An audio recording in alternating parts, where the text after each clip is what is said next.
Hi, welcome to KHM Today at Home. This is Sarah Rawlings. I'm part of the production team, and I'm here with my husband, Brian. Hello. And we're celebrating on November 17th, National Homemade Bread Day. So we like to make bread at our house, and one of our favorites is milk bread. So milk bread's a very popular bread in Japan. It's also popular in Korea and China. It's an enriched dough bread. Does not take extra time to rise. I think that's one of the reasons it became popular, especially in Japan, because they did not initially have a bread culture. The big difference about milk bread, the thing that makes it milk bread, is that it has what's called a gelatinized starch roux that is used to maintain moisture within the bread so that it doesn't go stale as quickly. This bread stays good and soft and just fluffy for about 5 days if you can make it last that long, which we can't. And the recipe that we're going to be sharing today actually makes 2 loaves. We're going to be sharing some with our in-laws, Brian's parents, and we'll be finishing up over at their house when we're done. So when you're baking, I know that the American tradition is to mostly use volumes, but most people who make specialty breads, artisanal breads, does baking by weights. In order to make our bread today, you'll first need to make that roux that I talked about, otherwise known as the gelatinized starter. For the starter, that you'll need 45 grams of bread flour, 100 milliliters of whole milk, and 120 milliliters of water. For the bread itself, you'll need 650 grams of bread flour, 120 grams of sugar, and 8 grams of salt, which is in the same container for this so that we're not dirtying as many dishes. You'll need 2 packets of dry instant yeast, 2 eggs, and 240 milliliters of whole milk, and 160 grams of unsalted butter. That roughly equates to 1 whole stick. So it's roux time. Add the milk.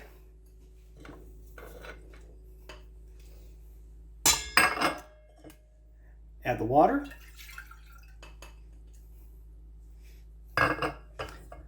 And finally, the flour. You'll want to use something that's relatively non-stick, so either a spatula or a non-stick whisk. Otherwise, the roux will just stick in the center and you'll have to fish it out with a spatula. So you've dirtied both things no matter what you've tried to do. Stirring in the flour into the milk and water, you'll eventually make sort of I guess I'll just call it a wallpaper paste. That will usually take roughly 5 minutes. And what temperature do you have your flame on right now?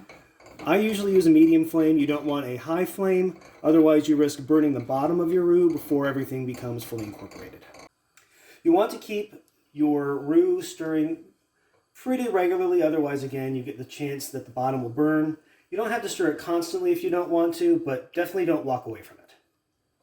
I mean, that's looking kind of bubbly and starting to thicken up. Is that done, or is there still more time to go? It'll take just a little bit more time. You want everything to be fairly gelatinous by the end, and it's still just a little bit liquidy, as you can see.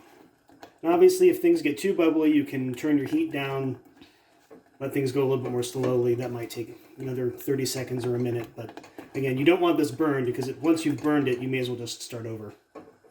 Starter is done. As you can see, while it's still a little runny, it seemed a little bit thicker, and it will definitely thicken up as it cools. The next step is to let this cool completely before you try and make the rest of your bread.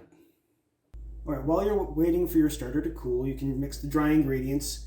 This is a kind of bread that makes a very, very sticky dough, especially during the beginning part of the process. So while you could, in theory, just knead it by hand, that is not my preferred method. I use a stand mixer with a dough hook in order to more easily and kind of more containedly combine all the ingredients together. So for the dry ingredients, we have our dry flour, bread flour, our salt and sugar,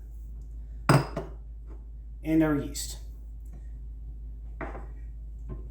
Mix that on a very low setting of the stand mixer until it's fully incorporated.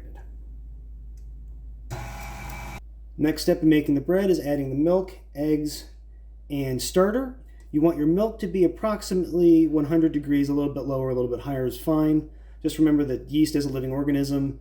Anything at about 110 or higher, you risk killing the yeast, and then you won't get the rise that you need. That is about what we want, so we'll go from there. All right, eggs went in.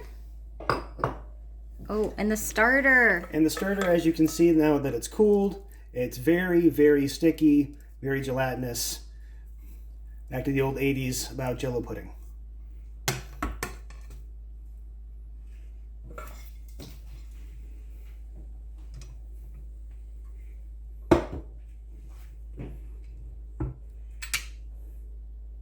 And as you can see, that is on the low setting. So nice and slow to get everything all mixed up. So after a while, the dough starts coming up on the hook, starts mixing up really well. When it starts to do this, you can up the speed to medium, medium-high, and continue to knead. So after 5 minutes, the dough will look something like this. You can see still very sticky, still very soft. Never be afraid to use a spatula to scrape down the sides. I've done that here just to make sure everything gets well incorporated. The last step is to add some softened, or in this case, somewhat melted, but that's okay, butter. This can be a little bit messy, so be careful and start at a very low speed. Otherwise, you're going to end up buttering yourself in your kitchen. Once you start this again on low speed, you want the kneading to go for about 10 to 12 minutes, getting increasingly fast on the speed. Usually will end up around 8. And stand mixers, if you're not familiar with them, especially at those kinds of speeds, do tend to walk across your countertop. So you don't want to leave it alone, otherwise it could fall off. All right, after 12 minutes, your dough should look something like this. With a floured hand or a spatula, you need to take the dough, which again is still very sticky, very soft, out of the bowl and onto a lightly floured countertop. There's excess dough in the bowl like here, you can take your spatula and retrieve it that way. That has been my experience as the best way of getting anything extra from your mixer bowl. Once that process is complete, you form the dough into a ball after some light kneading with your hands.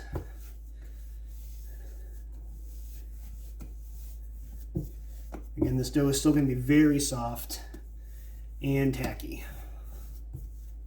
but it should not thoroughly stick to your countertop, especially if you've lightly floured it. You'd still be able to, in some way, manipulate the dough.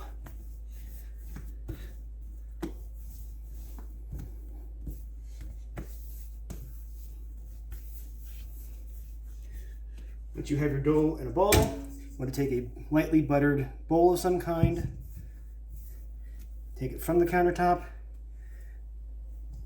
place it into the bowl, and cover it lightly with either a towel. I just use a plate. If you leave the dough in a warm place, it should rise to the necessary amount in about 40 to 60 minutes. Hey, so you can see we're at a new location now. We transferred over to Ryan's mom and dad's place and utilizing their wonderful kitchen. So thank you so much. Now, you can see we've got about a double the size amount of dough. Punch that down to get any excess air out. You don't have to be gentle, which is nice. You can get your frustration out from the day if you want. Transfer that onto a lightly floured surface. Make sure you press the excess air out, and then you want to roughly cut the dough in half so that you have two roughly similar sized loaves. You then want to take each loaf, form it into another rough ball, and again you want to keep that tension in because that helps keep as much moisture into the dough ball as possible.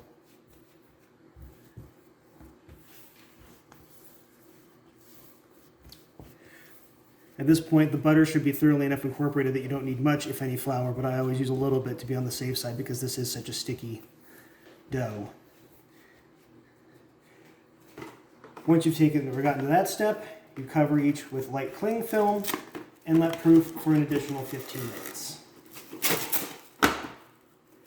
If you want to be more environmentally friendly, you can use a tea towel, but I tend to find that if we're going for a perfect result, plastic's a little better. Again, it prevents more moisture loss, and since this is not just for me but for my parents, I want to make sure it's perfect. So the next step after that second proofing for 15 minutes is to roll out the dough and form it into a log to then go into the bread pan. Obviously we've got 2 loaves here, but for the sake of brevity, I'll just show you the first one. Now first, you roll the bread out into a rough oval shape. One of the nice things about that is it helps also get any of the excess air out so you have a consistent crumb.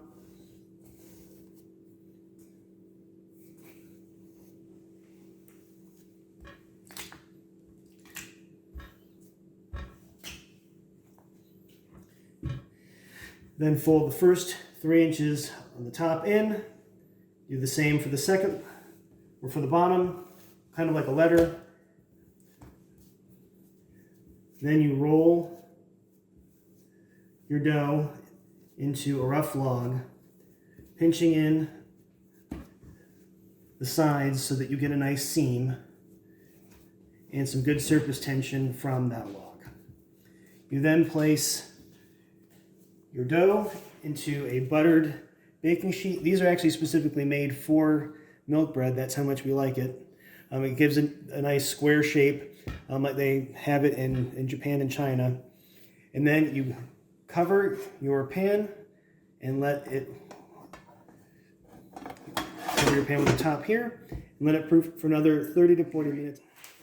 All right, so the oven has been preheated at 350. And now we're putting the 2 loaves in the oven and, oh, watch out, poopers. And how long does it have to bake? It has to bake for 40 minutes. All right, it's been 40 minutes. We're gonna check these loaves out. Oh my. Here it is. Loaf number 1 and loaf number 2. These are the closest to fully square loaves I've managed to produce so far, so that's quite nice. All right. And so this just came out of the oven. Should we wait to eat the bread or? Well, we want to let it cool in the pan for 10 minutes. Then we want to put it on a wire rack to cool for an additional 30 minutes to 40 minutes. And you want to let it really cool fully most of the time, because if you open it up too soon, you'll lose a lot of your moisture. But if you absolutely have to have hot bread, 30 to 40 minutes cooling on the wire rack. All right. Well, I guess I have to wait a little bit. I really want to eat this right now because it smells so good. All right, we've waited the necessary amount of time to prevent too much moisture loss. And here is the anticipated cross-section. Japanese milk bread. Oh my goodness. Oh my, you see that? Pushing in and it comes right back out. That is so tender and yummy and just has a little bit of sweetness when you have it. It's so good. And there's our dog with his sweet tooth. Hey, you were told this was baking from home. Eat your heart out. Japanese milk bread.